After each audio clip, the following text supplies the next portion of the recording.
In ancient Greece, in the heart of the kingdom of Laconia, a fierce struggle for power broke out. Hippocoon, possessed by boundless ambition, unleashed a violent persecution against his half-brothers, Tyndareus and Icarus, legitimate heirs to the throne. His sole intention was to usurp the crown and consolidate his dominion over Laconia. In a desperate turn, Tyndareus and Icarus, stripped of their right, were forced to seek refuge in Aetolia at the court of the loyal king, Theseus. This noble monarch, an ally of the disgraced brothers, gave them his unconditional support, helping them to recover part of their territory and to fight for what rightfully belonged to them.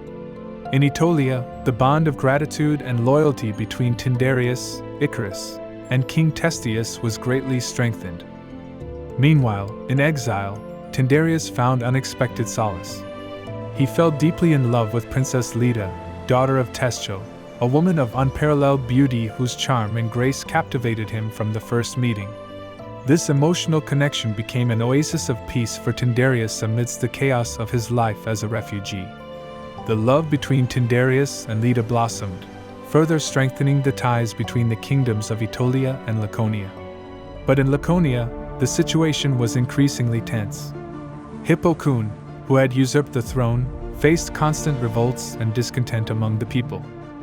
The kingdom's fate unexpectedly turned when Heracles, the legendary hero, intervened. In an act of justice and courage, Heracles defeated Hippocoon and his sons, freeing Laconia from their tyranny. With the throne of Tyndareus restored, the rightful heir returned to his palace, determined to restore order and peace to his homeland.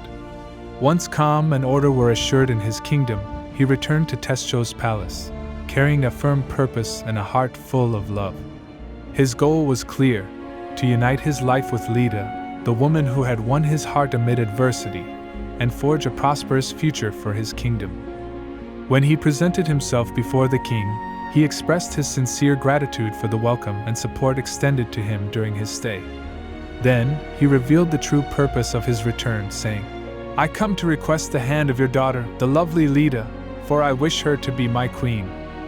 Theseus, moved by the proposal, consented for his beloved daughter to be united in marriage with the king of Sparta. Tyndareus took Leda to Laconia, where he ruled and proclaimed her the eternal queen of Sparta. His love was deep and evident, showing it openly to all. From high on Olympus, Zeus observed the kingdom of Tyndareus, but his attention was mainly focused on Leda.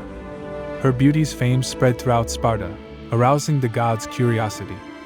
Fixing his gaze on the young queen, he was captivated by an unparalleled beauty, which left him madly in love.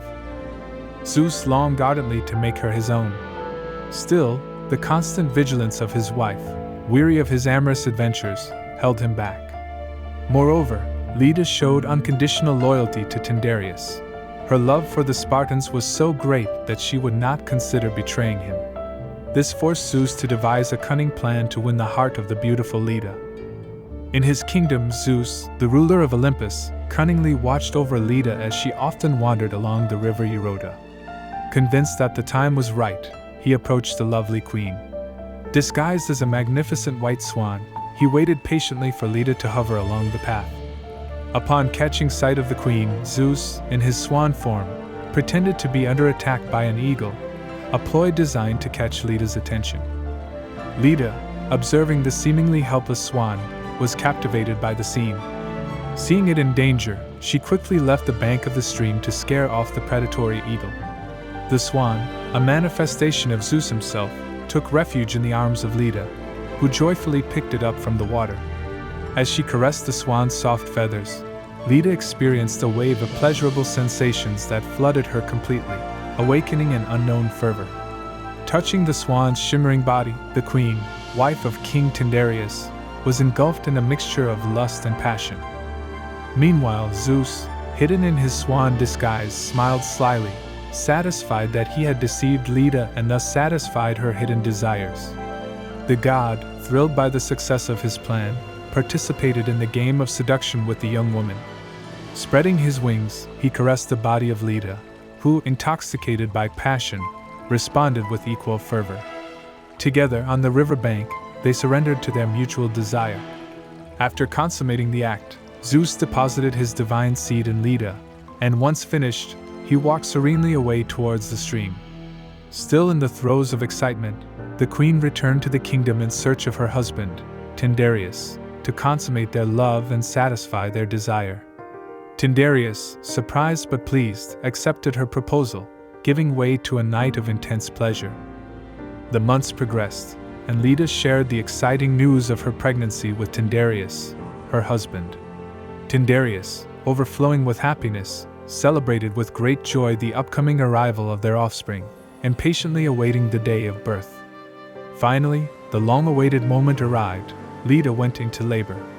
In an unexpected twist and to the astonished gaze of everyone, the queen gave birth to 2 enormous eggs.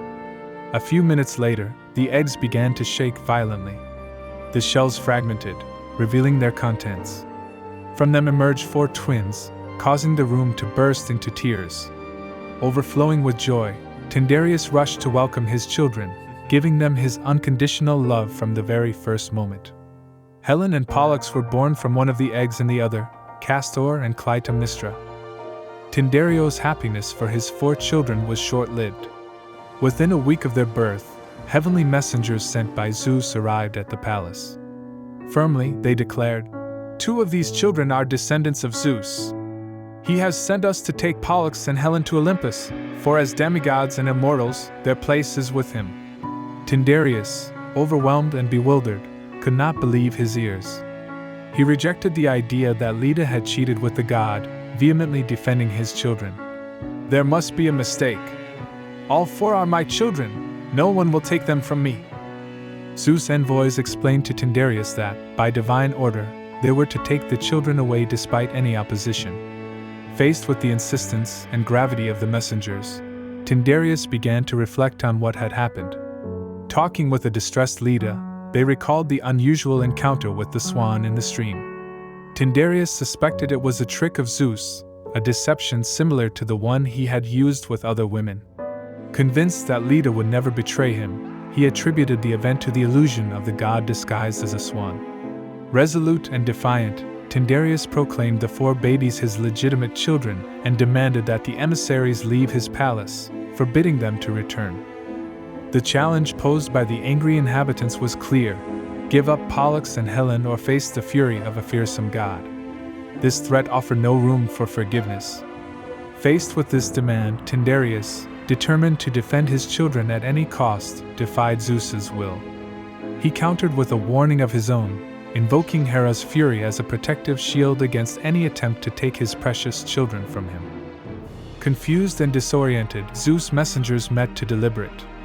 They concluded that the best strategy was to return to Olympus and seek guidance from the supreme god, facing a delicate and unprecedented situation. After several hours of debate, they withdrew, leaving Tyndareus and his wife in peace. Back on Olympus, the emissaries recounted the tense encounter in the palace to Zeus. It was not Tyndareus' refusal but his threat to invoke Hera that disturbed Zeus. Aware of Hera's immense power and the potentially catastrophic consequences of defying her, Zeus recognized that bringing her illegitimate children into his abode would be a fatal mistake. Thus, he left Pollux and Helen with Tyndareus and Leda, renouncing any future attempt to reclaim them.